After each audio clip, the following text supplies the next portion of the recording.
Good evening, sim racing fans, and if you're looking for sanity, you have definitely come to the wrong place. 1 week after we had some fun and took off-road trucks on the pavement at a road course, we decided, hey, we can make this even wilder still. We're going to give the off-road trucks a little more power, and we're going to take them to about 30 degrees of banking and make them draft, because this is, well, what we do. It's the Kickin' the Tires lower half dash series from the virtual Daytona International Speedway, and it is time for the action here on the STN Esports Network.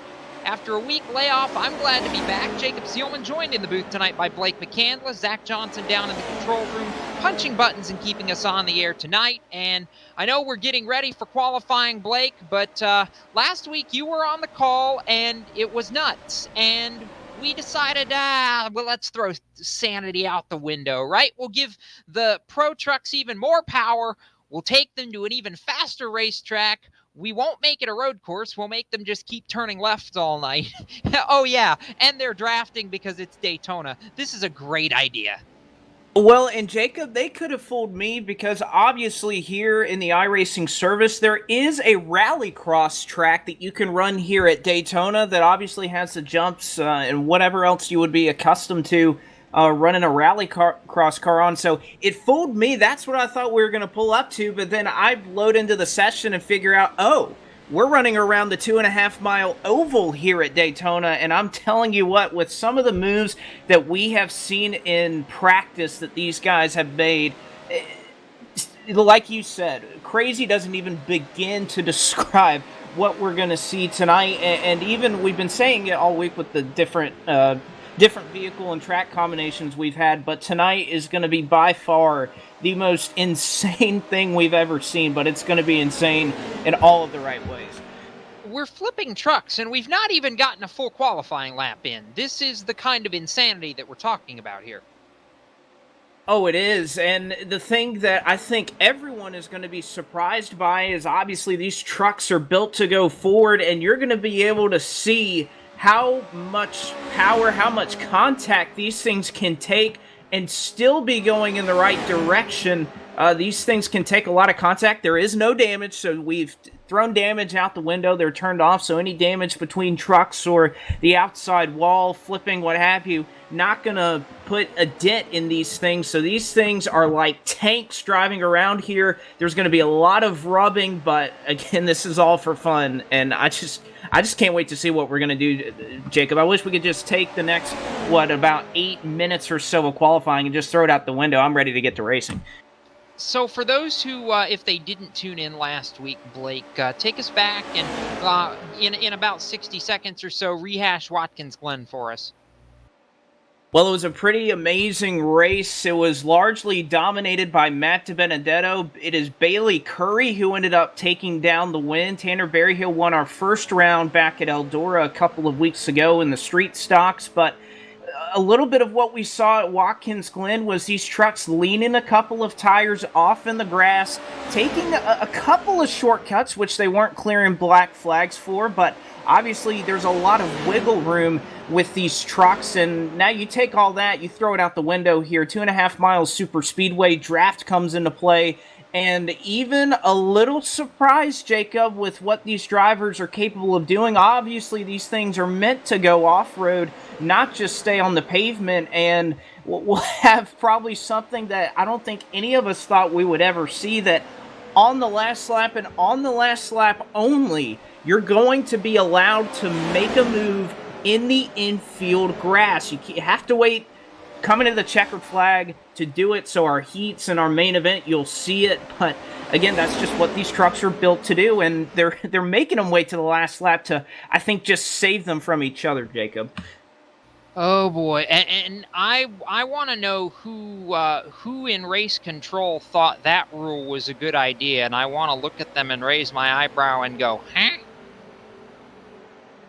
Oh, I'm right there with you, Jacob, but nevertheless, it's gonna be a great show out there for the fans, and again, this is what we're meant to do. This is the lower half dash. This isn't meant to be anything more than it is.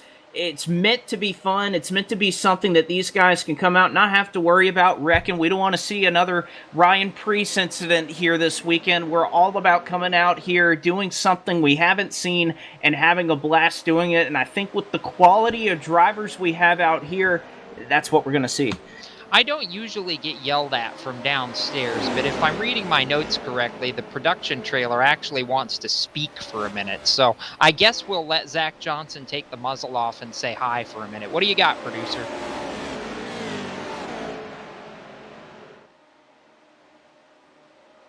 Aw, well, you faked us all out. It's okay. We'll forgive you. Anyhow, so with that being said, we are what, Blake, about halfway through qualifying now, and what's weird about this is we're so used to seeing, I don't know, 49, 50-second laps at Daytona, and these trucks, because this is not what they're meant to be doing, are about a minute 4 and change or a minute 5 and change, depending on, how much contact there is over the course of a lap. So we're probably averaging about 134, 135 miles an hour, top speed around about 140 if we're lucky. And that is, that's not what we're used to. It takes a long time in one of these things to get around the high banks here at Daytona. Oh, it certainly does, and I think right now you see what these drivers are trying to do. You have to remember that we're still running under iRacing rules in qualifying, so that means you put 2 tires in the grass, that's an incident point, your lap is disallowed, you make contact with another truck, or you make contact with the outside wall, your lap is disallowed as well. So while these guys are in a group qualifying session where they're having to beat and bang each other and draft to try and get a faster time, I think some of these guys that have faster lap times, guys like Austin Kimbrell, Justin Malillo, they may be best served to go out there and basically hit their competitors so that they can't get another lap time in. Understood, and that's been interesting, and it's really nice, by the way, isn't it, Blake, to see Justin Malillo jump up there in second. We know he's been, or rather third now, as Matt Mills jumped right up to the top of the board. But either way, to see Malillo up there among the top 5, we know he's been recovering from illness the last week or so. It's been, just enjoyable to see him get back into the sim, get back to enjoying it, and really settling in nicely. And I think he may have a shot at this tonight. Well, I've been racing with Justin Malillo for a long time in NASCAR Racing 2003, which, if you can still believe it, still going strong, roughly, 18 years into the life of that sim. But Malillo, on a super speedway, definitely knows what to do. May need a little bit of help out there, as you often do at super speedways, but he's got a good time on the board right now. He's in 4th, just at about 65 seconds around the Daytona International Speedway, and I think he's going to be hard-pressed to be beat with how these guys are kind of roughing it up with each other, because you got to think, we're just under 3 minutes left in qualifying, so you really only get about 2 more attempts to try and put down a lap time. So we close in on the end of qualifying, about 2.5 minutes left, as we see Kickin the Tires' own Seth Eggert go to the top of the board by about 0.3 of a second, Blake. That's an impressive lap. Oh, it is, and I think he and Brad Perez was hanging off this big pack that you see in the middle of turn 2 right now, and they're kind of doing what you thought Gen 6, or, not Gen 6, the new Aero package. When you think back to a year ago and you had group qualifying in NASCAR, everybody was scared to be the driver up front because they thought if you get that draft in qualifying, it's going to improve your speed. Well, Brad Perez pulled one on these guys, pulled to the very back of this pack, gave them about 1.5 seconds of a breathing room, and then ran an entire lap behind the pack, and you see what a difference it makes that he was able to go up there, put down that lap time, and Seth Eggert did him one better, 0.3 of a second better than the competition, so he got the run and did not have to check up, and it's paying dividends right now in qualifying. That it is, closing in on the finish of qualifying, about 90 seconds to go, and just as we say Seth Eggert was there, I think we just had another tandem run up to the top 2. Joey Gase, Noah Lewis going 1 and 2. Noah repping for TSJ Sports, and of course Joey Gase carrying the banner for the NASCAR Cup Series. So impressive lap by Gase, who was actually been the first driver in qualifying to break into the 1 minute 3 second bracket at a minute 3.940. And that's a time I didn't think we would see, but you have to also think with the way these trucks run as they continue to run in qualifying, they're dumping fuel out of this thing because obviously the RPMs are all revved up. You may even have to worry about overheating in this thing. So it's not really a surprise that our times continue to wind down because the weight of that fuel, bogs down these trucks, and as you get to the end of qualifying, that fuel tank gets empty. You're actually able to make up some time. That truck has a little bit more power towards the end of the run. Final 30 seconds of qualifying before we go into our 2 heat races. It's going to be really quick, Blake, too. 3 laps to set the inside and outside files, which means it'll be about 3.5 minutes, if that, to be able to get the job done, as there's contact and one up and over David Kriske, going catapulting through turns 1 and 2 and nearly taking some trucks with him. And I thought he was going to land on all 4 and then tips it all the way upside down. Well, he tipped it upside down, and then there's a pack of 3 who are about to cross the line. Joshua Altus and a couple of others. They're about a second short once the qualifying clock expires, and that's going to give Joey Gase the pole for tonight. So Joey Gase fastest in qualifying and will lead the start of heat race number 1, which we will give you the lineup for. It lines up like this: Joey Gase, Seth Eggert on row number 1 with Justin Malillo and Ford Martin in row 2. Austin Kimbrell and Tommy Joe Martins in row 3. There we go. I'm getting tongue-tied there. Ryan Ellis and David Kriske in row 4. Matt DiBenedetto and Mason St. Hilaire in row number 5. Matteo Marcheschi in row 6 alongside Justin Schuler. Josh Altus and Chase Cabry in the 7th row with Scott Haller and J.R. Houston in row number 8. Jerry Jordan, the kingpin of Kicking the Tires, on the inside of row number 9 alongside Josh Dowell. Nick Olson and Matt Lady completing the 20-car field for heat race number 1. And I think what we'll do here, Blake, is actually try to get, if we can get him back in TeamSpeak to be able to pull him up here for a couple of minutes, we'll try and chat with Jerry Jordan when he's not on the racetrack during Heat 2. Yeah, we'll see if we can eventually pull Jerry up here to get a couple of words. And we talk about the last couple of weeks, the whole media versus NASCAR drivers kind of rivalry that's been going on the last few weeks. We can definitely say without a doubt that at Watkins Glen, it was the drivers who pulled ahead and really saw their speed and their skill kind of make a difference, and they were able to finish really well. A lot of those drivers got great finishes last week. But now you move forward to Daytona, and I think, Jacob, that many of our media brethren, we talked about Justin Malillo earlier, that this is their chance on that even playing ground. We talk about how super speedway racing, even in the real world, is kind of the equalizer among these guys, and I think for many of our media brethren, they view this as their chance to go up there, really rub fenders with these guys, and try to finish up front. Justin Malillo. Malillo just chimed in on Twitter and says, "I do believe I will be calling Jerry Jordan Kingpin from now on." Oh, we've just started causing trouble. Thank you, Malillo. And that's interesting because he's tweeting from the racetrack starting 3rd. That can't be safe. Oh, no. Well, we'd advise anyone, at least we're here in iRacing, so, not any physical consequences, but we do advise our drivers out there to put their phones down, but I believe from the action we're going to be seeing, you may not just think they're texting and driving, they're throwing their phone across the cockpit of that truck. You better believe it. Headed for turns 3 and 4 as we get ready to spill off the high banks here at Daytona and start heat race number 1. It's a 3-lap sprint. That's all it is for the Kickin' the Tires lower half dash. Pro 4 trucks at Daytona. If you thought it was crazy last week, fasten your seatbelts. It's about to be crazy again. Joey Gase leads the field to the green flag, and we're underway for heat race number 1. Gase down to the line and gets a huge shove in the shorts from Justin Malillo as they fan out 3 and 4 wide below the yellow line to turn 1. And this is going to be commonplace. Yellow line doesn't matter here. It's not out of bounds. So 3 wide, nearly 4 rows deep. Oh, one car gets turned in front of the field. That's Seth Eggert. But as we're going to see throughout the night, somehow able to keep it going straight through 3 wide off the corner once again. The Weather Channel truck goes to the inside. That's Marcheski.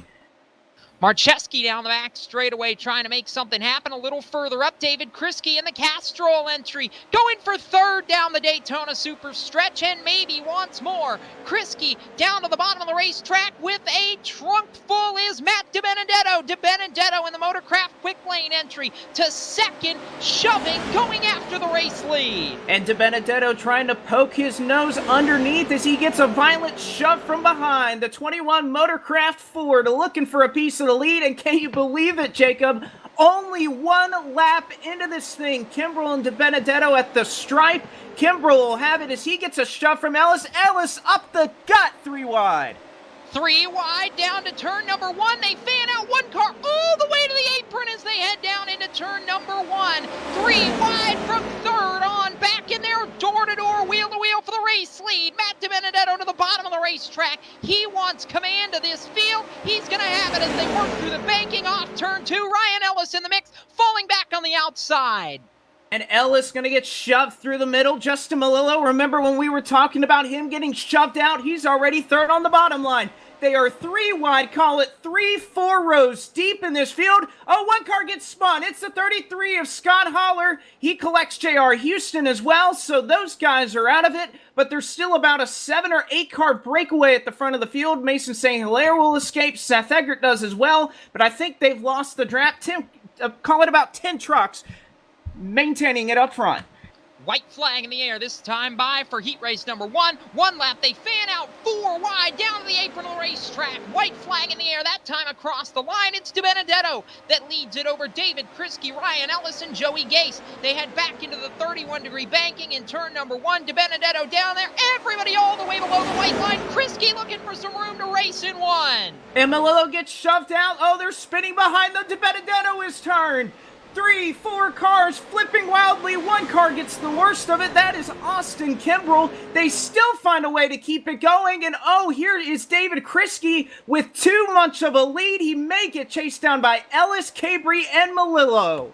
That was DiBenedetto in turn 1 that went barrel rolling through the banking. Here we go in defense, and Kriske almost turns it in front of the field. Up the racetrack goes Ryan Ellis. Kriske down to the apron. They make contact. They're 4 wide, almost down through the corner in 3 and 4. Ryan Ellis with the advantage. 1 car sideways behind him as they work off turn 4. Here they come down to the line, down to the grass. Everybody fanning out, racing for room at the stripe. I believe Ryan Ellis, by 14 1/1000ths of a second, will win the pole in heat race number 1. Nick Olson, Chase Cabri, Justin Malillo, and David Kriske as 1 truck goes skyward after the finish. Jacob, we're going to be tuned into something all night. That was just 3 laps, and we already saw a race full of action in that one. It's Ellis, Olson, Cabri, Malillo, and David Kriske, your top 5. But Jacob, I don't know if we're going to be able to catch our breath all night. If that is what we saw after just 3 laps of action, as you take a look at your top 15 running order right there, my goodness, are we in for something. Yes, we are. Ellis, Olson, Cabri, Malillo, Kriske, Josh Altus 6th, Joey Gase 7th, Tommy Joe Martins 8th, Justin Schuler 9th, and Seth Eggert 10th. Mason St. Hilaire 11th, Austin Kimbrell 12th, Matteo Marcheski in 13th, Matt DiBenedetto 14th, Ford Martin in 15th, J.R. Houston, Scott Holler, Matt Lady, Josh Dowell, and Stephen Ellis. I think, actually, no, we're missing 1 truck. It's not Stephen Ellis. So short 1 that did not start of the 20 that were originally gridded. We'll catch you up on who it was that'll be back in the field later on. But we're going to get set right now. It was Jerry Jordan. Ah, it was Jerry. Oh, it's Jerry's fault. Ah. Doggone it, Jerry. We can harass him because he's paying for this thing. So yeah, see, there you go. It's all Jerry's fault. Well, we wanted an excuse to talk to him in heat race number 2 anyways, didn't we? Yeah, I think we were looking for that, so we may be able to have an excuse for him if we can get him pulled up here in a couple of seconds. We'll do that in a minute. We'll go ahead and give the lineup for heat race number 2 first, and then we'll talk to Jerry Jordan. Noah Lewis on the pole alongside Brad Perez, Stephen Ellis and Matt Mills in row number 2, followed by Paul Sutton and Brandon Brown in the 3rd row. Toby Christie and Bailey Curry in row 4 with Will Rogers and Casey Elliott in row number 5. Cody Ware starts 11th alongside Colin Fern. Jarrett Overstreet rolls from 13th with Jason Ashton in 14th. Kyle McFadden starting 15th tonight alongside William Pelote, Eric Howard, Jason Allen, and Andrew Hawley. The rest of the field, 19 to the green flag in heat race number 2. And Jacob, I think the one thing that we just learned from that last heat is that starting position does not matter. We saw several drivers, including one Nick Olson, who nearly found himself winning that last heat. He started all the way back in the 19th position. Cabry, who brought it home on the podium as well, started back in 14th. So I don't think you're going to see starting position make that much of a difference. So even you can make an argument that these heats may not make that much of a difference in terms of your race outlook, but I think what these guys want to do, these are the largest packs they've run in, even bigger than what they were doing in practice. This is where you learn truly what these trucks are capable of. With all the chaos that we're seeing, I think you're just trying to figure out what type of moves you want to make when you want to make them here in these heats. Indeed, we are. We're going down the back straightaway and getting set for green. But before we do that, we are going to see if we can't chat with the proprietor and owner of Kickin the Tires and try and get Jerry Jordan up here. So we'll try this and see if we can't do it right. Jerry Jordan, number one, where were you during that heat race that you were supposed to be in? Stunned silence, Blake. You there? Can you hear me? Oh yeah, there we go. We got you now. Okay, so there's a problem with my setup between the audio and iRacing, and probably it's operator error, because I'm total rookie at this, and that's why I was not in the heat. It wouldn't let me leave pit road. I couldn't steer. I couldn't do anything. My bad. That's okay. Are you having fun, or at least are we trying to have fun? I would have more fun if I were, I don't know, actually, my whole goal here is not to wreck the field. So if I can not wreck the field, if that means staying on pit road and everybody's safe, then I'm happy with that. Did you see the last already heat? Turning in the field, a couple of cars over, and they just took the green flag. Matt Mills is around. Toby Christie is flipping here in the Oh, I hate it. User was moved out of your channel. Oh, craziness is already abound, Blake. Not to cut Jerry short, we'll see if we can't pull him back in a little bit. But yeah, that was a little nuts to start. Noah Lewis off the pole, and it looks like he's got a truck full of Brad Perez off turn 2. He certainly does, as it's about a 6-truck breakaway at the front of the field, and that's really all that's going to be said with that huge accident that took out about 15 trucks at the start-finish line. I believe it was an accident around the Paul Sutton machine, which, by the way, I know Ryan Ellis may not be a fan of this, is the best-looking truck out there on the field right now. Paul Sutton supporting those Carolina Hurricanes, but they're 2x2 stacked 3 rows deep off the corner.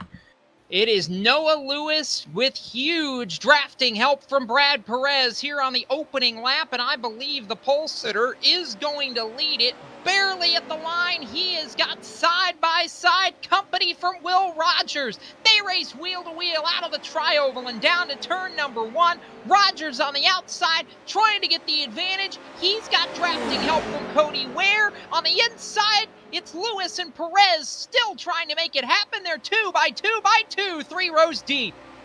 And the move right here, you have to look at the 38 of Brad Perez. When will he pull out? Will he stay locked into the back bumper of that number 98 machine? That's exactly what he'll do down the Daytona Super Stretch. Big shove in the outside line. They get a little bit scattered. And here comes Will Rogers. Momentum from Cody Ware and Paul Sutton. Move that 65 to the top spot. Can he clear Lewis in the corner? No, he doesn't. Here comes Brad Perez. Not a chance for Will Rogers as they work through turn number 3. Lewis back to the bottom in the NOS Energy Drink entry. He'll lead off the exit of turn number 4 down to the white flag this time. One more lap in heat race number 2 to set the outside lane for tonight's 40-lap main event. At the stripe, it's actually Rogers poking the nose out in front by 17 thousandths of a second. This could be a battle all the way to the finish. 6 cars under a blanket to 1. And they have been for the last 3 laps, as we'll go into 1 and 2 for the final time in our heat races. When will Brad Perez or Cody Ware, who sit 3 and 4 back there in their respective lines, are they going to make a move, or will Paul Sutton or Jared Overstreet try to make a run? There's still 2 by 2, now call it 2 by 2 by 2. Is Sutton into the mix as he blinks out? Who's going to make a move? When are they going to do it? Down to turn number 3 for the final time, and it's going to be a question of who leaves the guy they're pushing first. Noah Lewis, I think, has to be worried because Brad Perez may duck below the yellow line all the way down to the inside, maybe down to the grass. Through 3 and 4 for the final time. Cody Ware locked on the bumper of Will Rogers coming to the finish. Down to the stripe, 500 yards to go here in Heat 2 at Daytona. They fan out 3 wide, almost 4 wide. Coming to the line, Will Rogers wins heat race number 2. Cody Ware somehow gets to second. At the stripe, Brad Perez, Noah Lewis, and Jared Overstreet the rest of the top 5 as they're crashing to turn 1. And I'll tell you what, it was Brad Perez who pretty much gave that win to Will Rogers as Perez backed off there in 3 and 4. He was going to try to build up some momentum to try to make a move there for the top spot. Didn't end up working out quite as well. He did get a little bit of learning, but Noah Lewis had no help behind him, and Will Rogers had a trunk full of Cody Ware who pushed him across the line. Perez does net third, but I think that's one of those things that you wanted to figure out here in the heats as Perez backed off, tried to get a run, but did not work out quite like he thought it would, and that's something you can take to the main event. Yes, it is, and we are, as we've mentioned the last 2 weeks, quickly getting ready to move into tonight's main event, and 40 laps is the distance. There will be a competition caution somewhere along the way, Blake, to make sure the goal here is 1 green flag pit stop and then a caution flag pit stop before it's all said and done. So we'll get ready to see if we can't turn them loose 39 strong. And if you thought the heats were calamitous with half the field, when we put the full field out there, oh boy.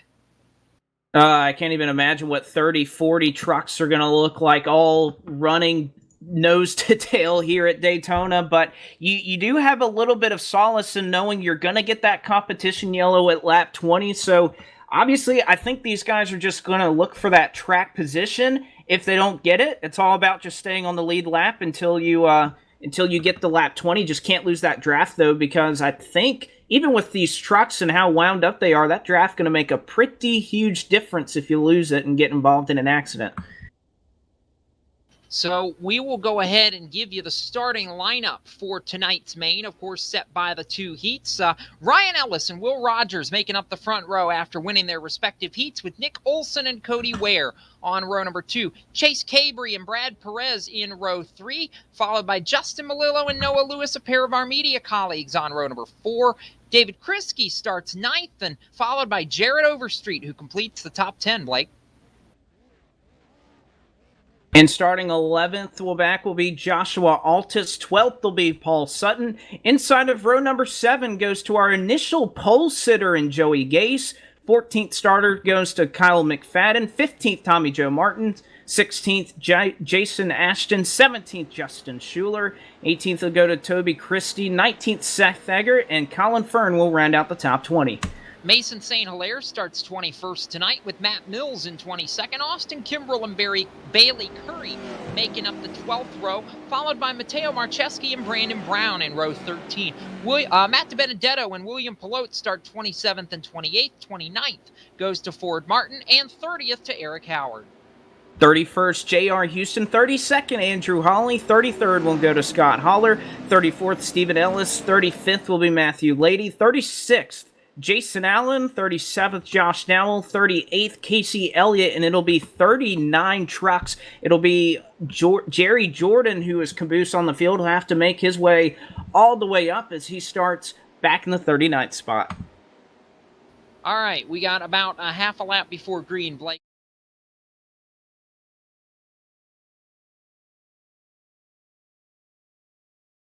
Which isn't hard to do. No damage. You don't have to worry about blowing up. You just have to worry about, I think, staying on the racetrack. And again, these first 20 laps, a big learning curve for these guys right here. So you just have to be smart.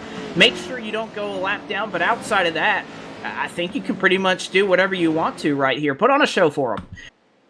Here we go. Off turn number 4 as the iRacing pace truck gets set to head for the safety of pit road off the banking. 40 laps for round number 3 of the Kickin' the Tires lower half dash series. Green flag goes in the air and we are underway. Ryan Ellis leading the field down to the green flag. He'll have the advantage with a big shove. The heave-ho from Nick Olson as the field fans out and heads for turn 1. And Nick Olson going to be aggressive here. He's going to put it on the bottom side, 3 wide as they enter 1. Rubs the door of Ryan Ellis as he makes the move there for the top spot. Now Ellis gets shoved up to the high side. Olson now has drafting help from Chase Cabry, and oh, they're almost out of shape. Cabry scrapes the inside apron, and now Kriske trying to make a move with help from Malillo. Malillo trying to make some ground up early, but on the outside lane, it's Ryan Ellis who leads the field to turn number 3 for the first time. Ellis on the outside of the racetrack drops to the bottom. He's got help from Nick Olson. It's first and third, playing defense. Olson a little squirrely in the draft, but it's all Ryan Ellis coming to turn 4. Ellis has the top spot, but what will he do to block a charging Nick Olson with a pair of red, white, and blue cars directly behind him? It looks like he's going to lead lap 1. They're 3 wide. On the apron is David Kriske trying to make his way by Justin Malillo. He'll run the apron all the way through the tri-oval. Malillo trying to hold the draft. Now the 4 car going to look 4 wide. 4 wide at Daytona, and these trucks not going to work. I don't care who you are. Kriske was below the line, gets all the way to 4th. Nick Olson trying to stay behind Ryan Ellis in the battle for the race lead. They head to turn number 2. Kriske to the bottom, Kriske going for 2nd.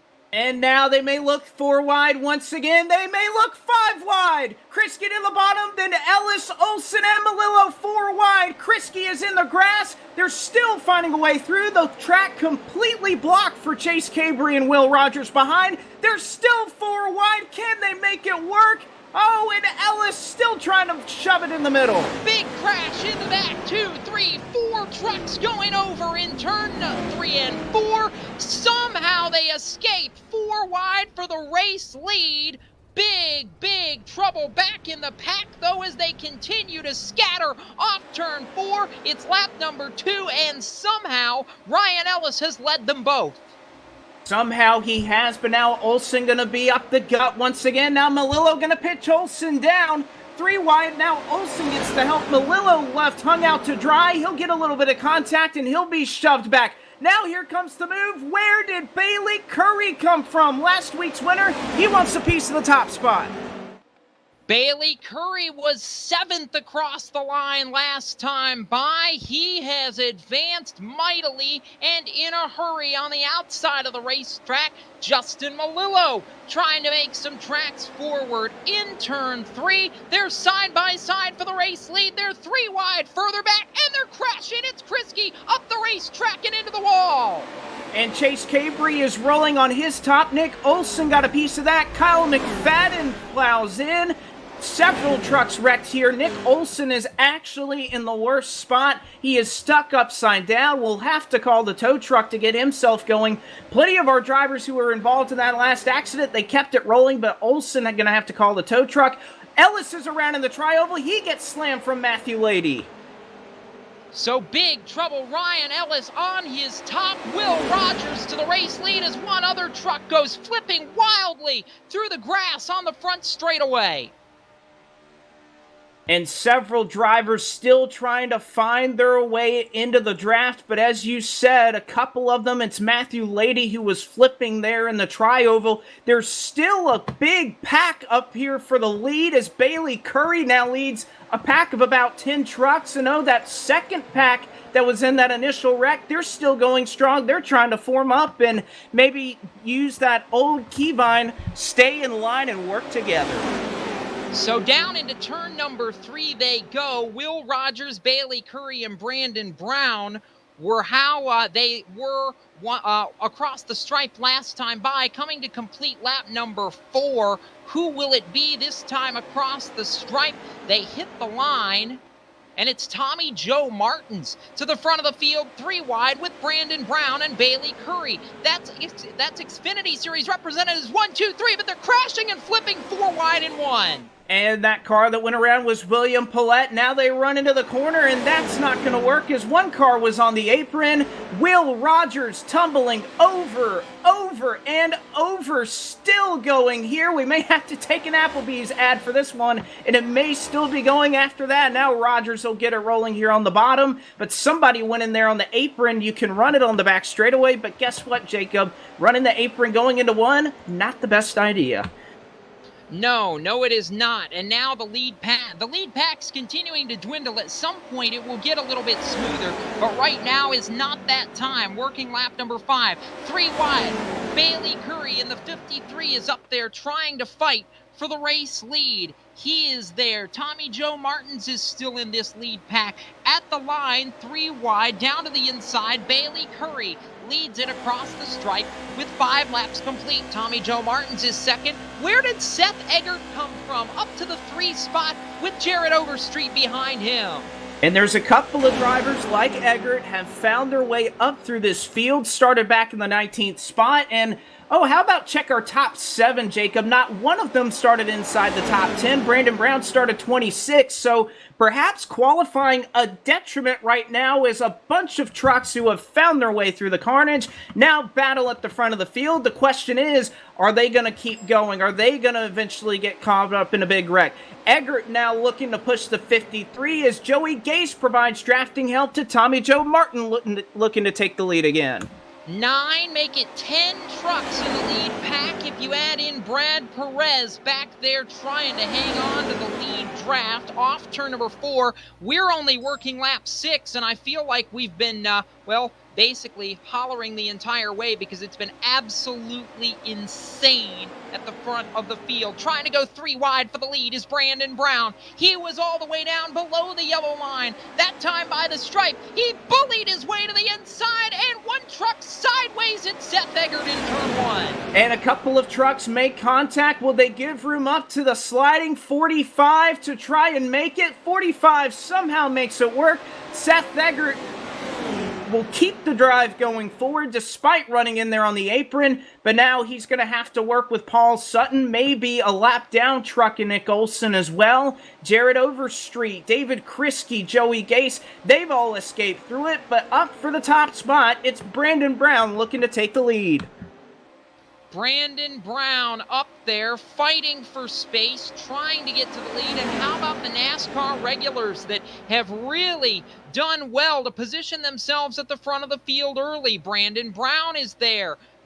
Tommy Joe Martins is still up there. We had Bailey Curry and Joey Gase last time by. That's 4 between the Xfinity Series and the Cup Series going at it at the front of the field. Bailey Curry now leads it. Brandon Brown second, and Justin Schuler's jumped to third. What a drive there from Schuler. This is the one thing about this, Jacob. We talked about how they stacked up in 1 and 2. They stack it up again, but look how quickly the guys that fell about a second back from this pack, guys like Paul Sutton, guys like Seth Eggert that were nearly spinning in 1 and 2 last time by, they've almost caught back up, and now Eggert's going to make a challenge for the lead. He's got drafting help from Sutton all the way on the apron, nearly to the bus stop here on the Daytona Super Stretch. Eggert now looking on the bottom. He wants a piece of 5th. Into turn number 3, 3 wide for second behind the race leader. Then it's Jared Overstreet back there, but one truck in the wall. Bailey Curry got a piece of the safer barrier, and it's Brandon Brown off turn number 4, trying to hold position. 10, 11 trucks in this lead pack, and they're trying to go 3 wide for the lead yet again. They tried, but it's going to be Tommy Joe Martins who leads it single file at the stripe. He got a nice shove from Joey Gase, and now Gase getting a trunk full of Nick Olson. A couple of cars, Tommy Joe Martins on the inside, and we might have something here. Can Brown make his way back up on the track? And Olsen gives him room. They somehow find a way to not crash there. Olsen now the lap truck in the middle 3 wide. Tommy Joe Martins, who nearly looked like he lost it, now in the race lead. Here comes Brandon Brown back down to the bottom 3 wide. Brandon Brown 4 wide for the race lead down the super stretch as they head for turn number 3. Brandon Brown on the far inside trying to make tracks. He's there with Bailey Curry and Tommy Joe Martins. They settle it back to 3 wide. David Kriske is back in this mix. Where did he come from? In the 6th, they make contact. Tommy Joe sideways, and how did they save it off 4? I don't know, but Brown made a block and Nick Olsen is spun. The Bavellino car, there goes Sutton. He's up and over and on his lid, twisted around like a hurricane. They'll try to scatter through about 6, call it 7, 8 trucks that make it through. How about Brad Perez involved in an earlier accident? He's back up to 8th. Moved Tommy Joe Martins back to 9th. Jarrett Overstreet now has the tall task of trying to catch this draft. He may have just lost it. 4 trucks in the front gaggle right now. Brandon Brown leads it. David Kriske goes to the inside. They make contact. Kriske slides below the yellow line. Brandon Brown slides. Seth Eggert is up there. They scramble. Brad Perez has caught back up, making an 8-truck battle for the race lead as Eggert with the heave-ho in turn 3. 2-truck breakaway for now. It's Bailey Curry that leads it. And Tommy Joe Martins, who just looked like he lost it a moment ago. Here comes Brandon Brown. He's going to lift the back of the 45. Seth Eggert into the wall. He's able to collect it. Now Brandon Brown looking for a piece of the lead side by side. He may have to drafting help as 2 cars spinning into the inside. The 83 of Justin Schuler goes around off the nose of David Kriske. So Kriske and Schuler get into it. That was 7th and 8th positions. Meanwhile, at the front of the field, Brandon Brown still in command as we work lap number 11. Blake McCandless, I can barely breathe. We're only a quarter of the race through. How are we supposed to do this for another 30 laps? I was about to say, make sure you do your breathing exercises, because I think a little bit later you may reach an octave that we have not heard from you in your announcing career, but we'll just have to save it. Again, we still are only, can you imagine it, a quarter of the way through. We're working lap 11 of 40. We'll likely see green flag stops here commence before too long. And then you have the competition yellow. So I just can't understand it, Jacob. Only a quarter of the way through it. Here comes the entire lead pack onto pit road. You mentioned green flag pit stops, and everybody answers. So Brandon Brown, Bailey Curry, Tommy Joe, and the rest of the leaders head for pit road. It was about an 8-truck lead draft. Everybody slows to get into their pit stall. Tommy Joe Martins going to lead the way across the start-finish line, and I think Brandon Brown missed his stall. He had to back up. He's going to lose some time. He may lose the lead draft. Another pack has yet to pit. Will Rogers, Chase Cabry, Josh Altus, and others as more trucks streaming down pit road now. And Jerry Jordan missed the entrance of pit road. He pit late, got shoved from the back, did not think that Jason Ashton expected him to pit. He goes nose first into the wall, which again, no damage, so no harm done. But it has taken him about a good 10 or 15 seconds to turn his truck around on the entrance of pit road. No doubt a lot of lost time there for Jerry Jordan on pit road.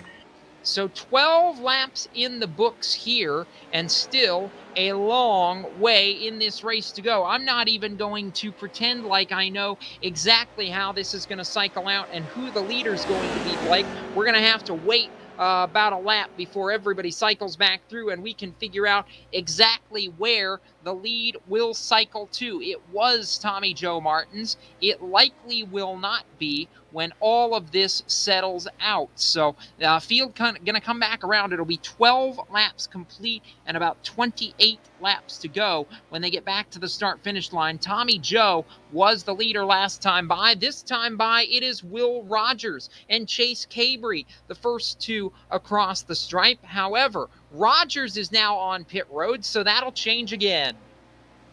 Yeah, Rogers will take that top spot. And again, we'll just have to see how many guys come out in a pack without losing that lap. This is what we've all been talking about, Jacob, is you want to just make it to lap 20 without being a lap down, but with green flag pit stops, any sim racer knows how important that is when you get these long green flag runs at a super speedway. So you need to execute on pit road so that when you leave, you have a little bit of drafting help, and then you won't fall into the clutches of those lead lap cars, because only one is going to get the lucky dog when we get that caution flag, and everybody else is going to be trapped and out of this thing. So guys that are a lap down right now, guys like Jason Ashton, Nick Olson, Eric Howard, they're going to have to find a way to get some draft and hope for the best, or at least try to race up to the top of the cars that are a lap down and hope that nobody else gets spun and gets in front of them a lap down.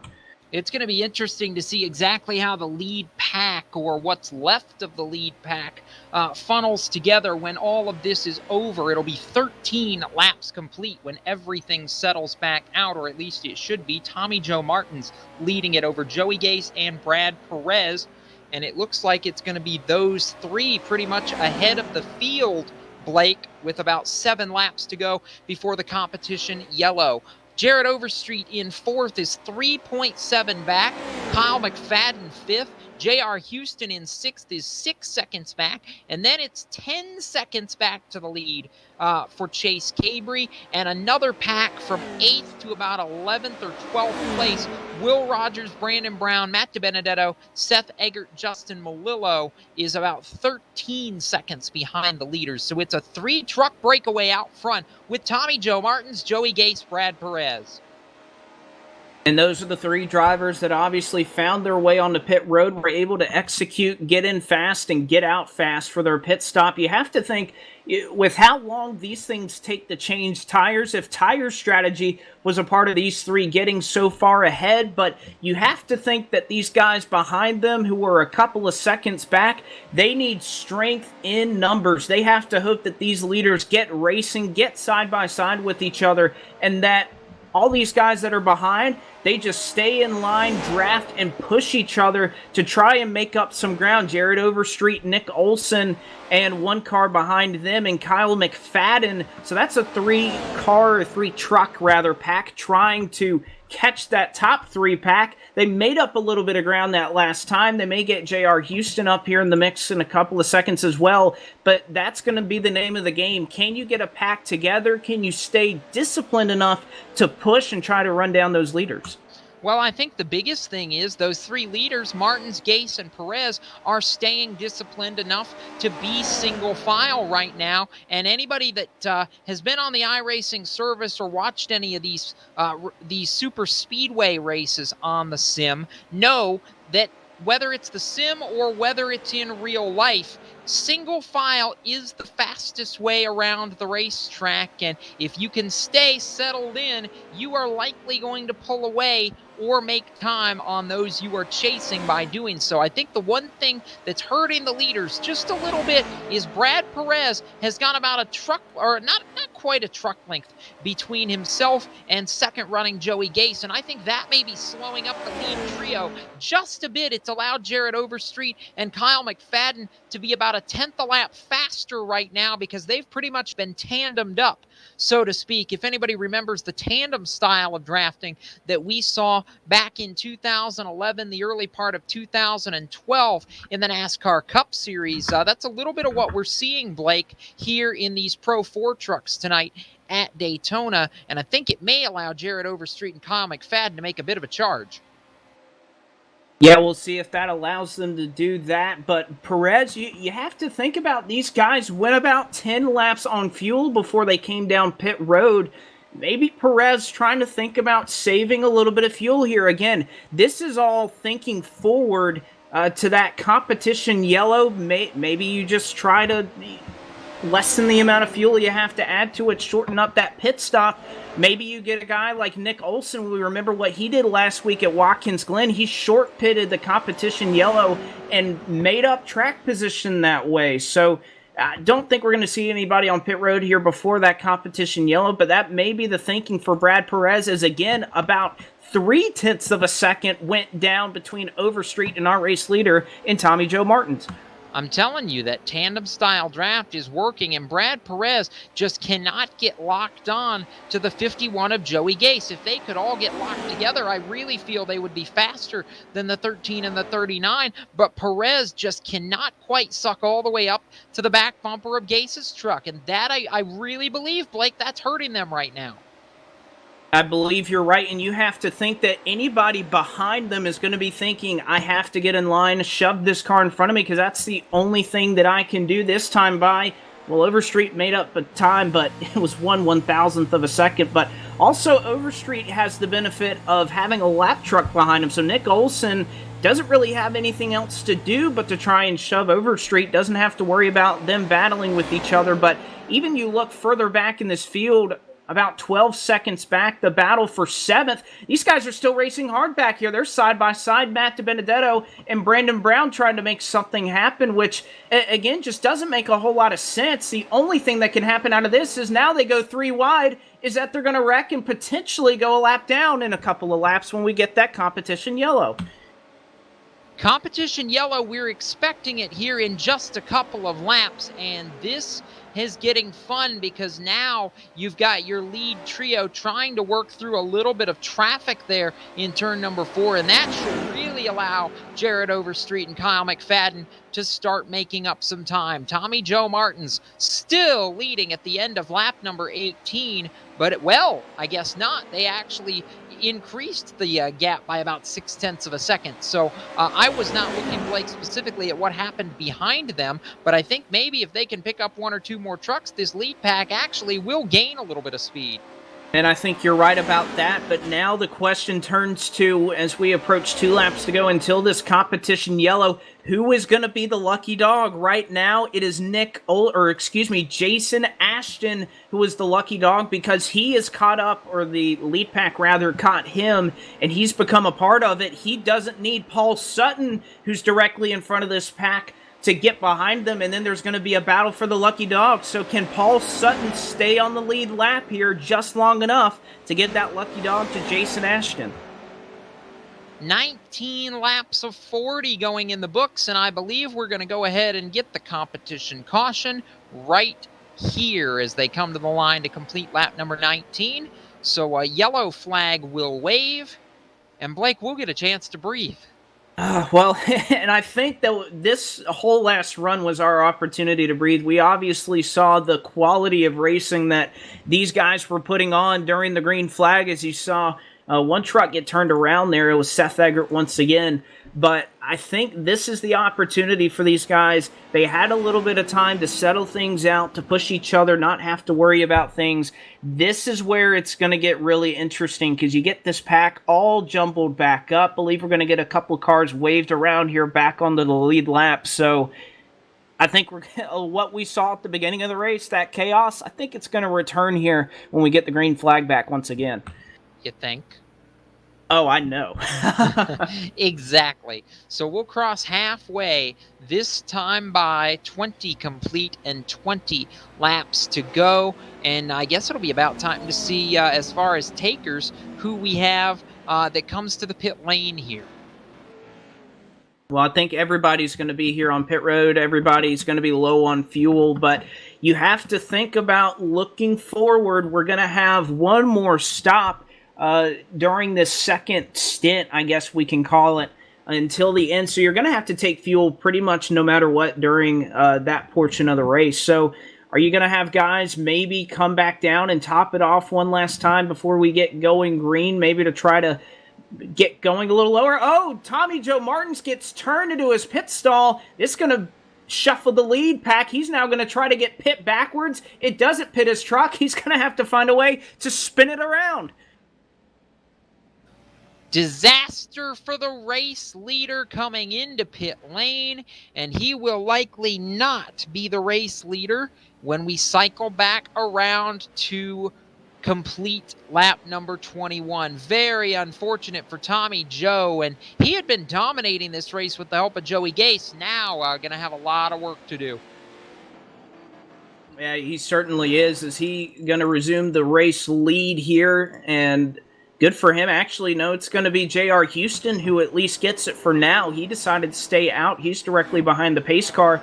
But I have to think that J.R. Houston may be trying a little bit of strategy here. We mentioned the situation with the point standings, that you do get some points for leading a lap. So perhaps J.R. Houston playing some strategy here. He'll take the lap lead if he's able to get it going down pit road. And like I mentioned, you have to think you really have nothing to lose with how track position changes here constantly. Maybe he's thinking that you want to just stay out and start on the back and maybe top off, have a little bit more fuel than these guys for this next run.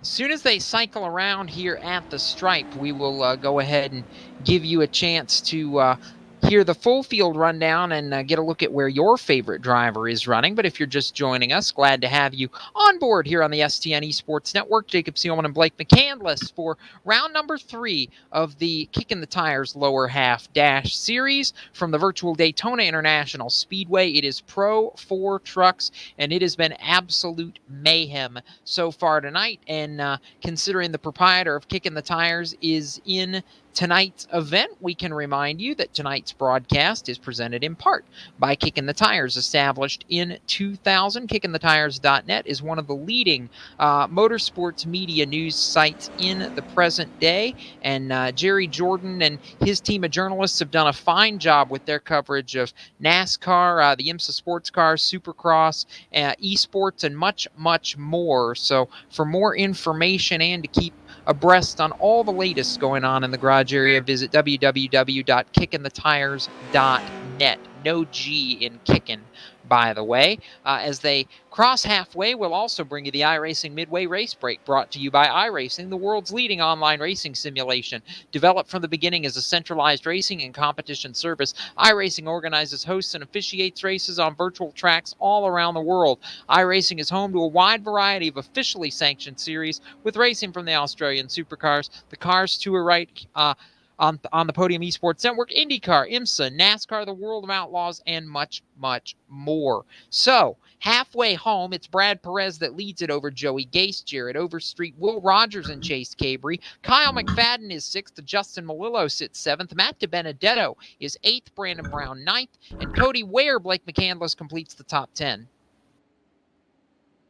He rounds out the top 10, 11th running order as it's scored right now. Still cycling through some of these pit orders. It'll be Seth Eggert in 11th, David Kriske in 12th. Colin Fern will round out 13th spot. Tommy Joe Martins falls from the lead back to 14th. Justin Schuler 15th, Stephen Ellis in 16th. Scott Haller 17th, Bailey Curry, last week's winner, in 18th. Jason Allen in 19th, and Ford Martin rounds out the top 20. 21st is Josh Altus, 22nd, Matteo Marcheski, Toby Christie, 23rd, 24th to Jason Ashton, Ryan Ellis is 25th, 26th, J.R. Houston, as we're shuffling it a little bit, so we'll actually take you back to 24th place, where J.R. Houston currently sits. 25th now, William Pelote, Matt Lady in 26th, Paul Sutton, 27th, Nick Olson, 28th, Mason St. Hilaire in 29th, and Ryan Ellis in 30th, with Jason Ashton and Noah Lewis, the final two trucks on the lead lap. Jerry Jordan a lap down in 33rd.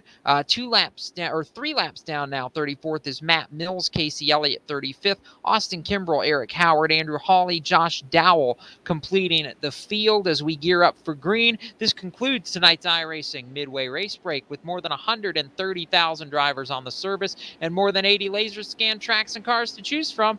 iRacing is the original esports racing game. For more information, visit iRacing.com today.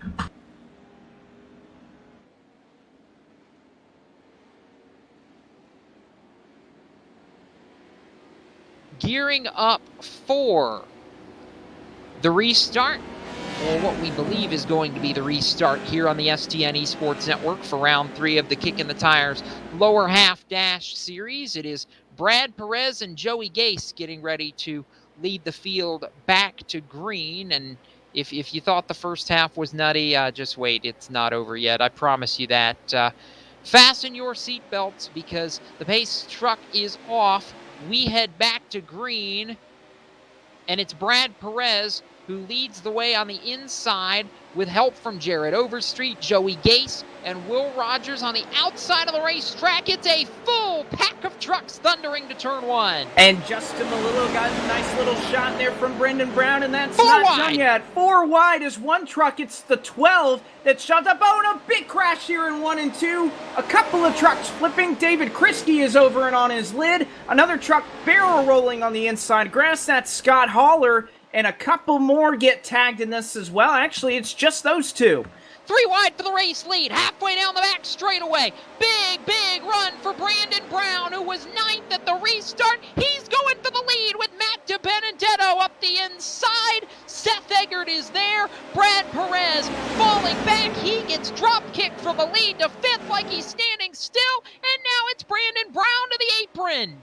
And this rivalry between Justin Melillo and Brandon Brown hasn't ceased behind them, as now they look to go 3 wide again. Oh, Seth Eggert off the nose of Tommy Joe Martin as they're 3. Look at 4 wide back in the pack here across the tri-oval. It'll be the 68 machine of Brown who leads it. Matt DiBenedetto in 2nd. Schuler now finds his way up to 3rd. Perez and McFadden your top 5. And that was actually, I know I called it Brandon Brown on the apron a minute ago. It was actually the identically painted truck of Colin Fern that was on the apron in the back end of the top 10. Brown leads it off turn 2 and onto the super stretch. He's got a trunk full of Matt DiBenedetto in the Motorcraft quick lane entry. 4, 5 wide down to the grass as they work off 2, and they're crashing midway down the back straightaway. And a couple of cars go to all the way down to the inside wall to avoid it. Tommy Joe Martin shoots back up off the track, and now the 17 is around here in 3 and 4. A couple more cars get tagged in it as well. Just Joshua Altis and his Lightning McQueen-inspired scheme gets flipped. Noah Lewis is as well. So Jacob, they didn't learn their lessons from the first half of this, but they're still battling up front. They are still battling for the race lead. Brandon Brown, Bailey Curry, Matt DiBenedetto, all going at it at the front of the field. It's Bailey Curry with a big shove from Justin Melillo, who's battling for the 2 spot behind him with Brandon Brown. Matt DiBenedetto still buried in the back end of the 68 as they're squirrely and 3 wide for 3rd. And that they were trying to shove Melillo was Will Rogers, and now Colin Fern will shove it to the inside. He and Melillo found some contact a little bit earlier on. They're 3 wide behind them. Now the 2 gray trucks will link up with Brown and Fern. That'll move them around Bailey Curry. Melillo doors the 86 as they're in the middle 3 wide. Now here comes DiBenedetto on the bottom, still 3 wide with Melillo up top.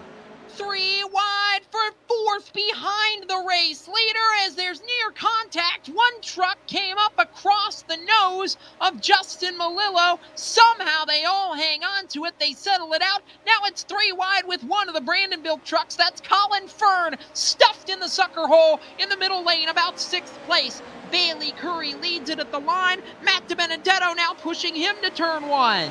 They ran 1-2 last week. They're running 1-2 right now. Bailey Curry, Matt DiBenedetto, and here comes Joey Gase back up to the front. Will Gase look? Oh, he's going to get shoved from behind and flipped here at the exit of turn number 2. His truck will go end over end, still flipping here. Gase was trying to stay in line, and he got a shove from Brandon Brown that he just could not control. Brad Perez also went flipping in that melee as well. Joey Gase went absolutely skyward at the entrance of the back straightaway. Perez still pirouetting for the longest time. It's now a 5-truck breakaway at the front of the field. Bailey Curry and Matt DiBenedetto working together, trying to hold off the hounds. 2 Brandonville trucks all the way to the apron. 4 wide. Brandon Brown going for the lead. And right now it's Curry in the middle of a Brandon Motorsports sandwich there at the front. Curry to the middle. Matt DiBenedetto will pull in behind Brown below. The 86 of Fern up top, but the 21 going to give that shove to the 68. It moves him up the racetrack into Bailey Curry. They somehow find a way to save it. But now, top spot goes to Brandon Brown. DiBenedetto and Curry duking it out for second. Here comes a shove from Fern on the top side. How on earth did Brandon Brown not wad up the entire field right there when he got sideways? That's the worst possible spot to have been tipped into the pack. Somehow, they save it, and it's the two teammates, Brandon Brown and Colin Fern, side by side for second. Bailey Curry on the outside leads it, but DiBenedetto shoving Brandon Brown off for. They make contact, but find a way to keep going. They're now 2 by 2, 3 rows deep, and now a shove to the top spot. Bailey Curry will have the lead at the stripe once again. 12 laps remaining, and oh, by the way, have to remember fuel mileage probably going to come into play here in about the next 4 to 5 laps. So, we're going to settle this down for just a minute. We've got 12 laps of racing to go. Bailey Curry had led it. It is now Brandon Brown and Matt DiBenedetto on the inside lane trying to defend the short way around. On the outside lane, it is Colin Fern trying to push Bailey Curry past the driver that he helps out with on the media side on a regular basis. Blake McCandless, would that not be a conflict of interest? I think so, but you know what? Not thinking that alliances are playing too much out here. Everybody's out here for their own as Brown gets another shove from DiBenedetto. And oh, weren't we talking just a couple of minutes ago? Is now Fern and Curry is in the outside wall. And oh, we're going to get a caution flag now at lap 29. The yellow flag is out. And that's going to put a temporary halt to this thing that I was just about to mention, Jacob, was eventually, or what once was a 6-truck battle for the lead, had turned into a 12-car battle for the lead.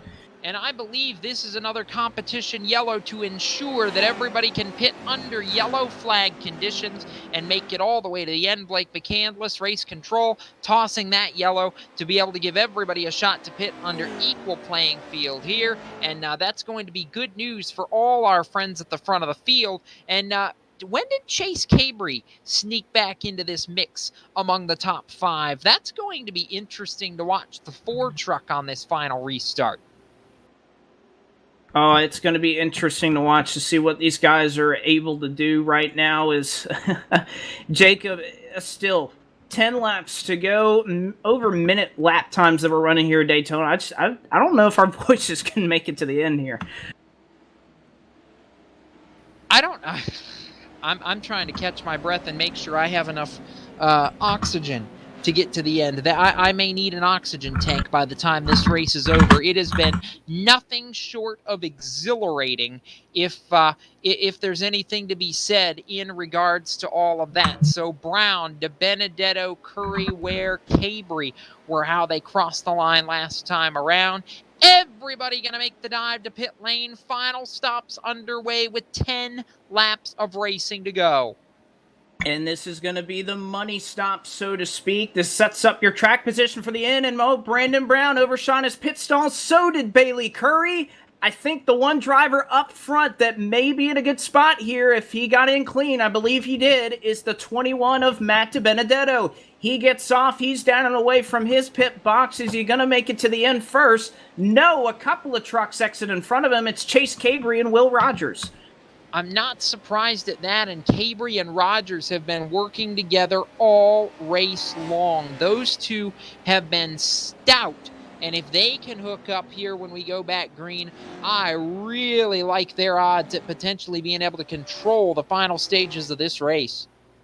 And we'll see if they are. And actually, I have something to report for Will Rogers. Obviously, he and Cabry came out miles ahead of anybody else on pit road. And I think Jacob Seelman, they didn't add as much fuel as anybody else. And if you take a close listen to Will Rogers' machine compared to the other trucks, very quietly moving their way down the Daytona Superstretch. So perhaps Rogers and Cabry, a little bit of fuel mileage play, which we talked about earlier. You want the absolute least amount of fuel as possible to lessen the weight of these trucks. And it looks like perhaps Cabry and Rogers calculated out how much they may need to go 10 laps, try to make their truck light, and try to keep it up front. Strategy, even in a race where there's no damage. I like it. Inside of 10 to go. Blake McCandless, what have you seen? What do you like? What do you think we're going to see over the final 9 laps? Well, I think this is it. You're going to see a lot of these aggressive moves that we saw up at the front of the field. That's only going to get exacerbated here. So if I had to make my guess, which again, I hope I'm wrong, I believe that we're not going to see a whole lot of trucks up in the front pack by the time things all settle out. These guys make their moves. It's just going to be a matter of getting through these huge accidents and seeing if you can just be up front there at the end. It's all about survival and can you make your way past these wrecks. I think when you're in the middle 3 wide, good chance you may not do it. So I think we'll see a nice exodus to the bottom of the racetrack to see if these guys can try to find their way by, because you can shove people out of the way from the bottom. You don't have to wreck them to do it with these trucks, but again, I think being on the bottom is going to be key if you're going to want to just be there in that lead pack with a chance to win at the end.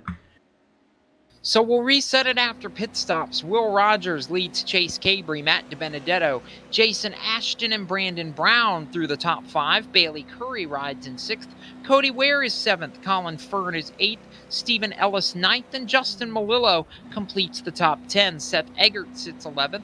12th to Kyle McFadden, 13th Ryan Ellis, William Pelote is 14th, Matteo Marcheski is 15th, 16th to Jared Overstreet, 17th is Nick Olson, 18th Ford Martin, 19th to Jason Allen, and 20th to Justin Schuler. Tommy Joe Martins is 21st, 22nd is Matt Lady, 23rd Scott Haller, Brad Perez is 24th, 25th to J.R. Houston, David Kriske is 26th, 27th to Paul Sutton, Joey Gase is 28th, 29th Mason St. Hilaire, and 30th to Toby Christie. Josh Altus sits 31st, Noah Lewis is 32nd, Jerry Jordan, the proprietor of Kickin' the Tires, last truck on the lead lap in 33rd, Matt Mills 34th, 35th is Casey Elliott, Austin Kimbrell 36th, Eric Howard 37th, Andrew Hawley 38th, and Josh Dowell in 39th. Blake McCandless, the top 2, Rogers and Cabry, are clutching, so fasten your seatbelts because if they run out, yikes. Well, and the great thing about that is, you say yikes, well, we're not going to find out if they can make it to the end. Again, if they're short, they're probably going to be short by about half a lap, which you think at that point, everybody's going for broke. You're throwing blocks. You're making moves that we may even see 5, 6 wide, if you can believe it. So these guys up front, if they somehow hold their track position, if they're able to make it to the end, and then with all of that going on, run out of fuel, oh boy, I don't even want to know what that looks like.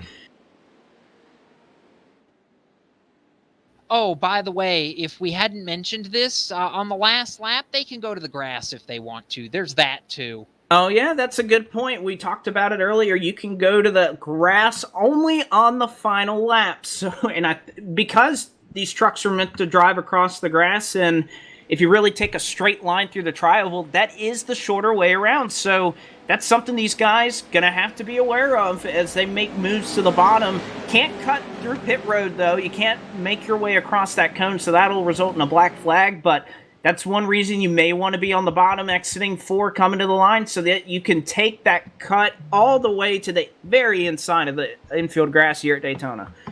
Pace truck heads for pit road. Field in the hands of Will Rogers and Chase Cabry. It's a 7-lap shootout to the checkered flag. Green is back in the air. Will Rogers with a trunk full of Matt DiBenedetto. It's those two with Cabry up high to turn 1. And what a restart there for the driver of the Motorcraft Ford, Matt DiBenedetto, all over the back bumper of Will Rogers, as now DiBenedetto will get shoved up high into Chase Cabry. Cabry losing that precious track position that he obviously tried to get with his fuel. DiBenedetto shoves him to the bottom. Oh, here it comes. 4 wide back there for 3rd as Jason Ashton gets shoved up. He was a lap down earlier. He's up in the top 5. Yeah, but it's Bailey Curry to the inside, trying to find some racing room, trying to get back in the groove before they head to turn number 3.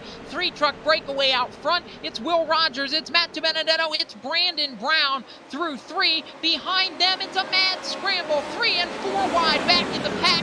3 wide behind the top 6 or 7 trucks, but it's all Will Rogers off 4 with 6 to go. And a close battle here, 3 wide, back here for about 9th as Malillo got pitched down by Steven Ellis, but now they all catch back up. Big move from Nick Olson, 16th to 8th in 1 lap, and now he's looking for something on the bottom 3 wide. He'll pull into the bottom lane directly behind the gray truck in front of him and Brandon Brown. Here comes the bottom line. Big shove from the Benedetto. Bigger shove from Brandon Brown. That bottom line is cooking.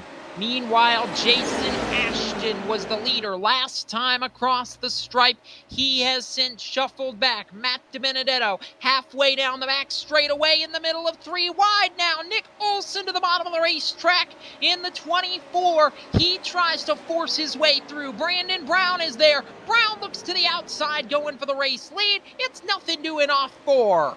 And I'll tell you what, Brandon Brown went up and tried to door Matt DiBenedetto there down the back straightaway. So Brown being as aggressive as he has been all night to try to get to the top spot. Big shove from DiBenedetto on Brandon Brown. Now Matt gonna cut across, looks low, they're both in the grass. Brown will slide it back up, they're 3 wide. DiBenedetto still looking low for the lead. Matt DiBenedetto all the way to the inside as far as you can go, down to turn number 1. DiBenedetto goes to the race lead with a push from Nick Olson. Brandon Brown forced up the racetrack in a big way. He holds on to it 2 by 2 behind the race leader, 3 wide from 6th on back. Matt DiBenedetto leads it down the back straightaway. Nick Olson to the inside. Nick Olson wants to lead. They're 3 wide. DiBenedetto sideways. And DiBenedetto gets into Nick Olson after a shove from Brandon Brown. He's still trying to save it. Olson there on the bottom. They're 4 wide. Oh, don't think this is gonna work. DiBenedetto shoves 68 up. Somehow they make it through. Move Matt up to 3rd. Brandon Brown gets bounced back. Oh, by the way, where did Cody Ware come from? He was in 9th across the stripe. He's now looking for 3rd, and now he's being taken 3 wide as they're spinning for the lead. Contact for the race leaders. Everybody crashing as they come through the tri-oval. Big crash among the leaders across the line. Will Rogers is in it. Nick Olson was in it. I believe DiBenedetto was in it, and it's Cody Ware with the race lead in 1. Justin Malillo was one turned over here on the front straightaway through the tri-oval, and now a 3-truck breakaway for the lead. Oh, the leader goes around. It was William Pilote who spun him. Nick Olson now takes the top spot. Cody Ware goes flipping. He gets clipped by 1 truck back in the pack. End over end for the 54 of Cody Ware. William Pilote, meanwhile, had the race lead. Now he gets shuffled in there 3 wide halfway down the super stretch. And Chase Cabry gonna shove it back in the line. That gets Pilote outside the line. He's gonna have to pick it back up. Brandon Brown, who was just nearly on his lid, and now looking for the race lead once again. Shove from Cabry from behind. Here comes DiBenedetto, who was just involved in one of those accidents. He's looking to the inside of Seth Eggert, 3 wide. They're still nearly 4 wide. Down the front straightaway. How did they save that? Nick Olson to the lead over Chase Cabry and Brandon Brown in 1. And now there's flipping wildly, 1 car in, barrel rolling. It's Seth Eggert, several more involved, Colin Fern. Now David Christie takes to the skies. Several trucks taken out of this thing. Brandon Brown was in it. They're still running hard behind them. They're still running hard for the lead. 4 trucks were single file, now 1 breaks ranks to the outside. Matt DiBenedetto down low, 3 trucks single file, 3 wide from 4th on back. Leader is Nick Olson, Chase Cabry in 2nd. Chase Cabry to the outside with Matt DiBenedetto for the lead. And DiBenedetto gonna give a shove to Cabry as the 2 red, white, and blue cars tandem up on the bottom. Will Rogers and Olson looking to outrun Cabry and DiBenedetto. Now make Bailey Curry a part of that top 3, and Jarrett Overstreet will pull it in. 6-truck battle for the lead. We're coming in 2 to go this time by. Chase Cabry across the line is your leader. Nick Olson and Matt DiBenedetto in a virtual dead heat for 2nd. Will Rogers is there. Bailey Curry is there. Jarrett Overstreet is in this mix. It's a 6-truck pack for the race lead with a lap and 2/3 to go. Contact DiBenedetto into Nick Olson. They save it off turn 2. It's Cabri, it's Olson, it's DiBenedetto down the back straightaway. And DiBenedetto, a huge block on Overstreet there to get to the bottom. Now he'll look down in the bus stop. Looking on the inside, he hits the curb of the bus stop. That'll halt his momentum. Olson will door the 65. That halts his momentum, but it's Chase Cabri out front. Single file, big move here from the bottom 3. It's Cabri, it's Rogers, it's DiBenedetto. Olson leads the outside line, about to come to the white flag. White flag in the air, this time by Chase Cabri leads it. Can he lead it? Coming back to the checkered flag. They look to the inside. It's 2x2 for the race lead. One car below the white line. Cabri at the white flag. Will he lead it at the checkers? They're back to turn 1 for the final time. And side by side for the race lead, here comes Will Rogers, drafting help courtesy of last week's winner, Bailey Curry. 2x2. Don't forget about Overstreet and Olson there as they try to make their way forward. But the question, Jacob, when does DiBenedetto or Curry make the move? There's still 2x2 down the super stretch. Here they come, down the back straightaway for the final time. Matt DiBenedetto is falling back. Out in front, it is Will Rogers leading the way to turn number 3 for the final time. They shuffle into 3. Cabri is there. Bailey Curry is in position for the slingshot. DiBenedetto is there. Who will it be? When will they make the move? Bailey Curry looks low. He looks high. He looks high again. Off turn 4. Cabri down to the apron. Will Rogers is there. They spread 3 wide. They spread to the grass. Here they come to the tri-oval. 4, 5 wide. Who's going to win it at the line?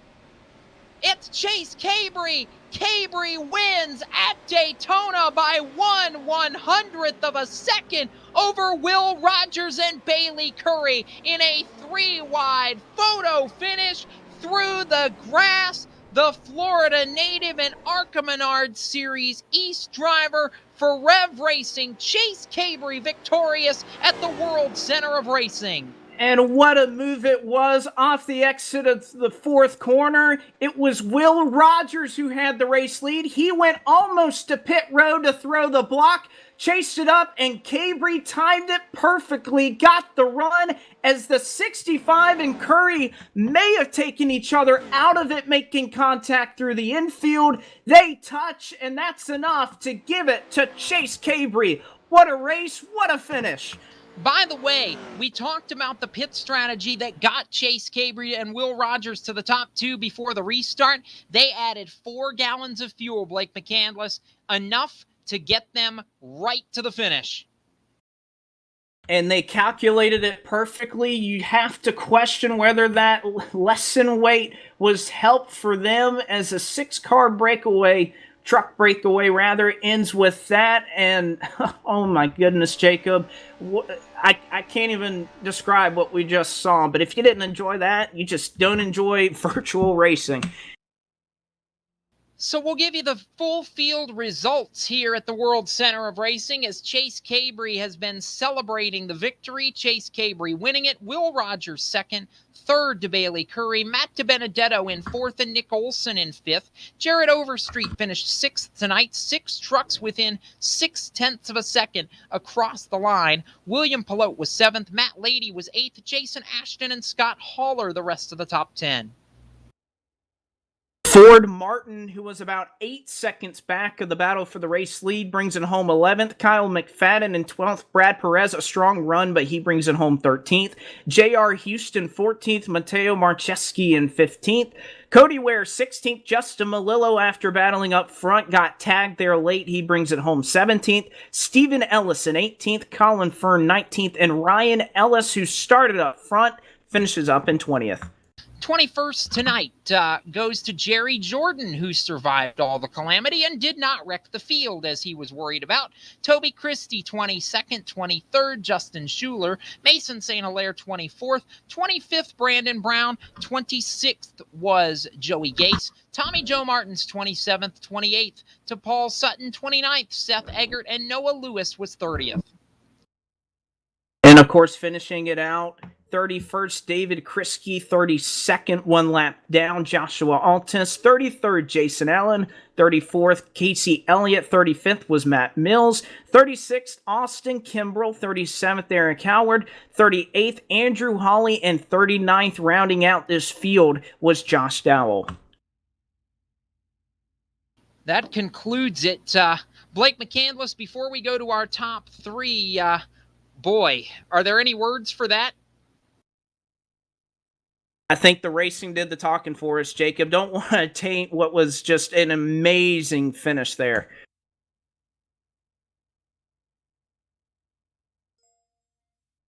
And we're going to send it down with Jacob Seelman, who was caught up with Chase Cabrey in Daytona's victory lane, and one thrilled Chase Cabrey. Perhaps the most odd, interesting, crazy race he's ever won, too. Chase Cabrey, we talk about drivers being shell-shocked that they finally won at Daytona, whether real or virtual. You pull it off, but would you have ever scripted winning it in an off-road truck through the grass, 3 wide at the finish? Yeah, no, I didn't really have a plan. It was, I did, and then you make a plan, and then about in a half a second it gets thrown out the window, and then you make another plan, and then it gets thrown out the window, and then you make another plan, and then you're going through the grass battling for the win. So, no, it was crazy. I didn't know exactly what I was going to do, and I remembered back to my heat race, and I wasn't working with anybody. I went from 14th to 3rd in 3 laps, just, kind of going for myself and kind of just bullying my way up there. So I just rode, and we got to the lead. I wanted the track position to be up front. I knew I was going to fall after that last stop to about maybe 6th or 7th. I just wanted to be on the bottom and just wait for them to keep making mistakes and click a one off, maybe lose one. I was fine with, and then with about 2 to go, I was just going to go like hell. And anybody that was in front of me, I felt sorry for him because I'd had enough of the way everybody was running me. So I was going to dish it back. I'd been running like hell for 39 laps. I was going to show them that I wasn't here to play around. How important was the track position, Chase? Because you had you relayed it to us before the green flag that you and Will actually made a bit of a strategy call there to take on a little bit less fuel to get out 1 and 2. I know you got shuffled right there off the restart, but it seemed like being able to get towards the front was enough to help you stay up there. Yeah, I knew we were going to do that plan with the 20 to go mark, and then I said, what's the point of being up front for a 9-lap shootout that we could get wrecked at, and then we have to reset it all and take fuel at the 30 lap. So I came down. I knew some people did that at that 20 lap stop to get out front, and we took all 12 gallons, got it all the way full, and then saved that whole 10 laps. And I just was a silent 10 laps for me, just really quiet, and just tried to save as much fuel. Ran about half to 3/4 throttle and was able to maintain speed. And then when they started getting crazy, I just stayed. Like I said, stayed quiet and was able to get up to 5th, and that allowed me to have great position to come down, take my 4 gallons of fuel that I had figured out with Will, and able to get us out to 1-2, because I knew, like you said, track position was going to be really important just to be ahead of all the wrecks. I know it was tough to stick to the plan just because of how crazy the racing was out there, but to have Will's help up until that last couple of corners, was that the difference maker? Yeah, absolutely. Me and Will worked together, and we, just kind of minded our business, and hopefully it's just a preview of what's to come tomorrow night in the NASCAR, the eNASCAR race. So we got to do that same strategy, just work together and play the fuel cards right, play the strategy right, stay out of trouble, and you can't really beat and bang like these things can, but hopefully we're able to have the same result. I know for you, you're excited about Saturday Night Thunder. I also know you've got a lot of people and partners behind you, Chase. Shout-outs, thank yous. Who makes it happen for you and the Fork group? Yeah, always. The Swindell Speed Lab group is awesome, as well as the Space Station group. It's really cool to be a part of it, and me and Will were able to work together there and show them what we got.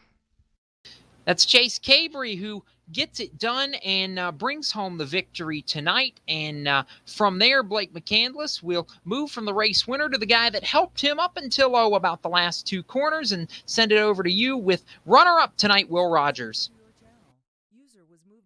Yes, I've caught up with Will Rogers. And Will, first of all, I just think you got to say congratulations not only to you, but everybody out here for the event you put on. But you had it come, or at least were out front out of 4. It looked like you made the smart move to block, but it looks like Bailey Curry didn't want to give up that lead quite easily, did he? Yeah, no, he definitely didn't. Man, I want to say congrats to Chase. Obviously, that was a heck of a race, and man, I was like we could call a barn burner of a race. I guess things were all over the place. People were just going haywire on each other. But like Chase said in his interview, we kind of just had to mind our own business as much as we could. Really work together, play that fuel strategy, make sure that we were one upping everybody on pit road, so that we had that track position coming off and somehow it played out and somehow it worked. I swear, like in the last 3 laps, I got wrecked 3 times and somehow made it back to the front. So that was a heck of a race and a heck of a good time. I was about to say, it seemed like there were many portions of the race where we would call somebody getting involved in an accident or getting shoved, a second and a half back, and all of a sudden, 2 laps later, they were up there battling for the lead once again. So, how was it from your seat? Because obviously, there were so many lead changes, drivers could move. How was it knowing that, these trucks, unless you turned them over, you were pretty much still in this thing as long as you either didn't get spun, do a full 360, or you got caught up and flipped? Oh, well, I think it does 2 things, right? And one positive, one negative. It gives you confidence, right? And if you have all that confidence, you can do anything. You can charge to the front as hard as you want. And some people did that, and it was mayhem. But then the other confidence is in the smart people, not necessarily singling Chase and I out, but obviously it worked the way that we were doing it. You kind of use it to that advantage, knowing, all right, it's okay if I get pushed back here. It's okay if somebody puts me in the fence because I'll have my chance again. I just have to be measured with it. You know what I mean? So it was pretty neat not having any damage, but then two, the draft in these trucks is enormous. I mean, something that maybe you guys noticed in the broadcast is when we're bumpered up, when we're tandeming, it's actually slower than being off each other. So when you could do that and make sure that you weren't really hitting somebody, it could really play into your hand. How about that, Jacob? We learned something up here that perhaps we weren't attuned into during the race, but nevertheless, you had it right down the line. And obviously, you and Chase had it figured out on fuel strategy. But enough about that. I'll just go ahead and throw the mic to you because I know you have a lot of people out there likely watching this race and got a lot of people to thank out there. Yeah, well, first of all, I want to thank Kickin the Tires for putting this on. It's an awesome little opportunity for us to just have fun. And so I really appreciate their support and everybody in the broadcast booth with you guys. But on my support side, I've got Space Station Gaming, a really good group that I'm working with now and excited to be growing the esports world together, especially NASCAR, Kelly Benefit Strategies, and just everybody that supports me in what we're doing. So, yeah, happy to come out here and do this. I hope we can do this a lot more, though. Maybe more 1-2 finishes for me and Chase. Well, let's hope so. And as long as you guys put on this action, we won't mind it up here in the broadcast booth at all. So, on behalf of myself and Jacob, congratulations getting to the podium. Just about 1/100th of a second short, but it wasn't for a lack of trying. And obviously, you guys put on a great show. So, congratulations, man. Thanks, guys. Appreciate it. All right, and that's Will Rogers. He brings it home second, but we have one more driver to catch up with. That's the battle for third. I'll send it back to Jacob Seelman once again. And what I believe is unofficially going to be our points leader after tonight in Bailey Curry. I have to believe that after the performances he's put in through the first 3 weeks. Bailey Curry, you led it several times during this race, but it looked like the 2 guys who had the plan in Cabry and Rogers basically ganged up on you there on that last lap to make it happen, and then it was the wild through the grass coming to the finish. Was there anything more you could have done at that point?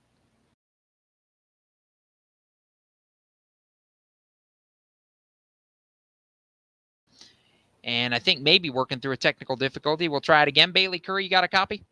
You got me now? There we go. We got you now. All right. Yeah, I wasn't pressing the button right. But yeah, I mean, I was just happy to get back up there. I was unsure. We didn't get quite as lucky on that last stage restart as we did in the other two.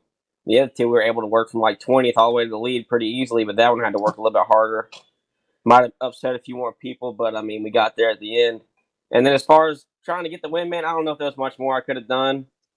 Me and the 65 made slight contact in the grass, and maybe I could have gone a little further. Maybe I could have beat him. Maybe I could have beat the 4, but we'll never know now. But it was a really fun race. I really appreciate Kicking the Tires, Ryan Ellis, Cody Ware, all those guys putting these races on. I've been having a blast, and looking forward to the next one. I believe Blake McCandless was correct that you will leave here as the new points leader for the lower half dash series. And I know it's been consistent. How tough is it to be as consistent as you've been through the first couple of races here when it's so drastically different from week to week? I think a lot of it's just luck. I mean, I've had good luck. I mean, the only time I really had good luck was last week. It seemed like everything just kept falling into place for us, and we were able to get the win. At Eldora, we were running really well, and then I messed up on a restart, missed a shift, went back to the back, and got caught up in a few things, and we were lucky to get back to 4th. And kind of the same thing here. I messed up the first stage restart. I missed my pit box, and then I accidentally took tires, and that set me back a little bit. But we've really just been getting lucky in this series, but been having a lot of fun. Fun has been the name of the game, Bailey. I know also the name of the game is a lot of partners and people that help make it possible for you to race, whether it's simulated or real life. Shout outs, thank yous. Who makes it happen for you in the 53 bunch?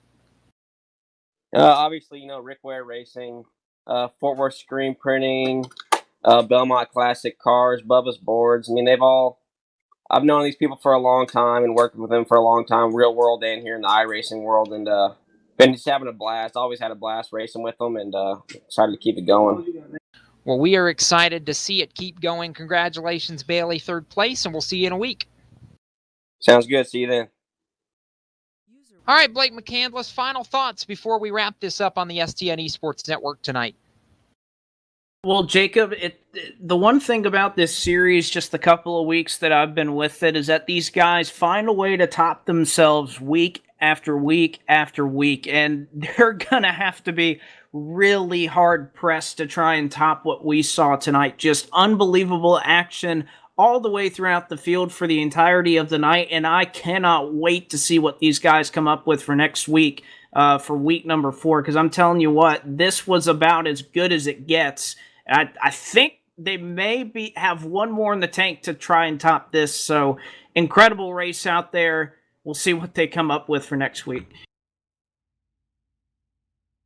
Indeed, we will. One more time, we want to say thank you to Kicking the Tires, Jerry Jordan, all the folks for putting up the sponsorship for this lower half dash series, as well as presenting sponsor Universal Coin and Bullion for their support. You can find them on the web at universalcoin.com. And that's going to do it here on the STN Esports Network. For our producer, Zach Johnson, I'm never mind. This is how crazy tonight's been, and I'm going to apologize to Zach on air because it's been one of those nights where I'm just transposing syllables, and we need to get out of here before I make myself any crazier. For Zach Johnson in the production trailer and my partner in the broadcast booth, Blake McCandless, I'm Jacob Seelman. Keep it off the wall, folks, and maybe if we're allowed to come back, we'll see you next week for another round of the lower half dash series. We don't know where we're going, but we'll find out sooner or later, folks. Have a good night. We'll see you soon.